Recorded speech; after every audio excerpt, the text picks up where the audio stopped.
Hey guys, Greg Silverman here for another episode of Come Learn with Me, part of the CIOs and Bowties compendium, if you will. This beautiful background behind me is Victoria Falls in my beloved Africa.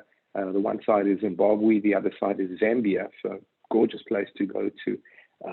As you know, we always keep tabs on which articles are liked and shared as much as possible. This is one that came up from last week and kind of interesting. It is interesting.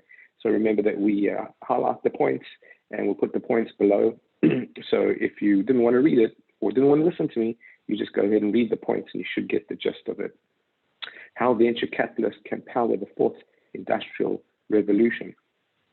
It's a Forbes article published a few weeks ago, March 11th. It's by Tiana Lawrence, partner at Lawrence Innovation, a pre-seed investment fund focused on early-stage tech companies in the 4IR verticals.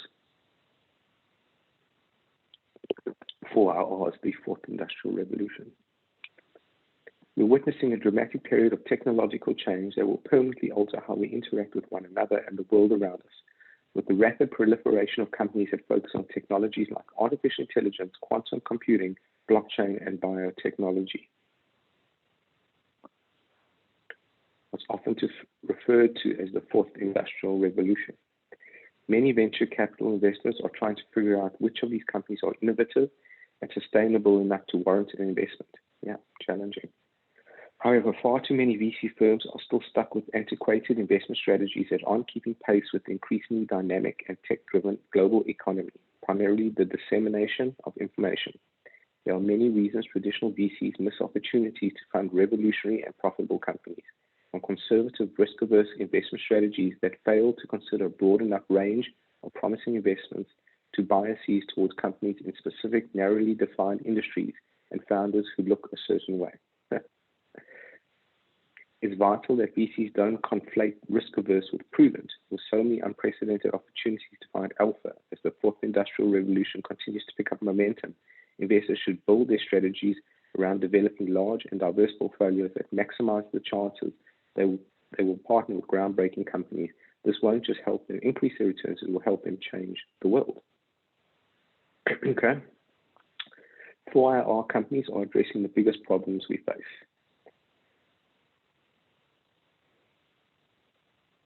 Let's see what those are. Many people associate the development of new technology with consumer goods, better smartphones, new software, and so on. While these products have a significant impact on economic growth and our quality of life, they only represent one aspect of the fundamental technological shift that are taking place. As the World Economic Forum explains, 4IR is more than an opportunity to increase the bottom line for tech companies. It's an opportunity to harness converging technologies in order to create an inclusive, human-centered future. That sounds like MBA speak.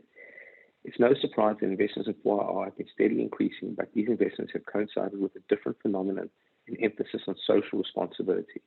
A Deloitte survey of C-suite executives found that societal impact was by far the top factor used to measure success when evaluating annual performance.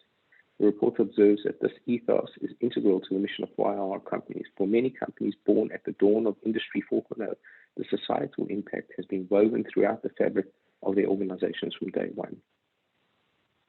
That's great. These are all reasons VCs should be looking for companies that aren't just innovative and financially sound. They should invest in companies that have a clear vision for how they will make the world a better place. This isn't as dreamy as it sounds. Consumers' purchasing decisions are increasingly driven by their perceptions about a company's stand on social and environmental issues, so mission-driven companies are in a stronger position to capture market share than their neutral peers. Developing the right 4IR investment strategy.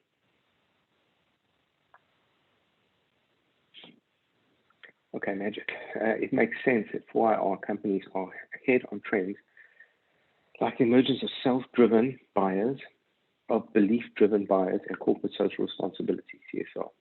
They're building new products and services around technologies that have vast implications for the improvements of human well-being. But considering the enormous number of companies that exist and are being formed every day, VCs have to develop a robust formula for determining which ones they will support. One crucial variable is timing. Well, of course, the earlier VC can identify value and make investments, the better. Companies with strong value propositions will become more and more expensive over time, so the potential upside is huge for VCs that invest early. Couldn't agree more. Another variable is the size of a VC's portfolio. While most VCs opt to invest in a modest number of companies, there are several drawbacks to this approach. First, a smaller portfolio means larger investments in each company and greater risk. Second, VCs with smaller portfolios have to invest greater resources in due diligence, which often leads to more hands-on portfolio management and even higher costs in the long run. And third, it's more difficult to develop a diversified portfolio, which can substantially mitigate risk with a small number of companies.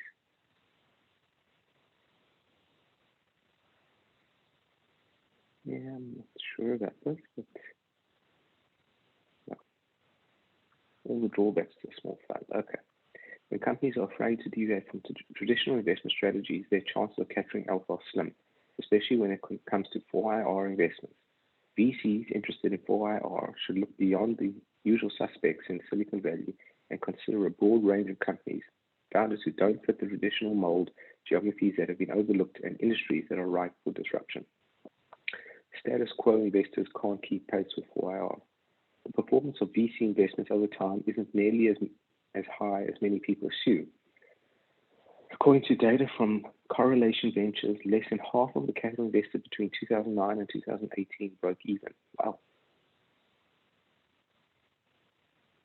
While less than 20% achieved threefold returns or higher.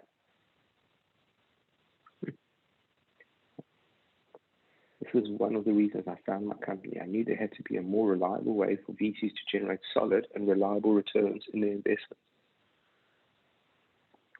One of the most important elements of any strong VC portfolio is diversification. For example, a study in the Journal of Business Venturing notes the documented positive relationship between fund diversification and performance in venture capital. The researchers go on to explain that more diversification reduces a portfolio's risk, which allows fund managers to select riskier investments in the first place, and thus investments with high expected return. One element of diversification researchers track was the proportion of investments in early-stage companies, a strategy that yielded higher returns for VCs despite the risk associated. Get in early and get those winners. In other words, VCs should take strategic risks as long as they have mechanisms for mitigating those risks, such as diversification, and in our case, high volume investing. As the number of 4IR companies continues to explode, VCs should be more proactive about finding them. Investors that build large and diverse portfolios of innovative early-stage companies are the ones that will power the fourth industrial revolution. Okay. Right. I hope you learned something there. Not sure I'm in total agreement with everything, but very interesting. Get in early, buy lots of companies, I guess is the...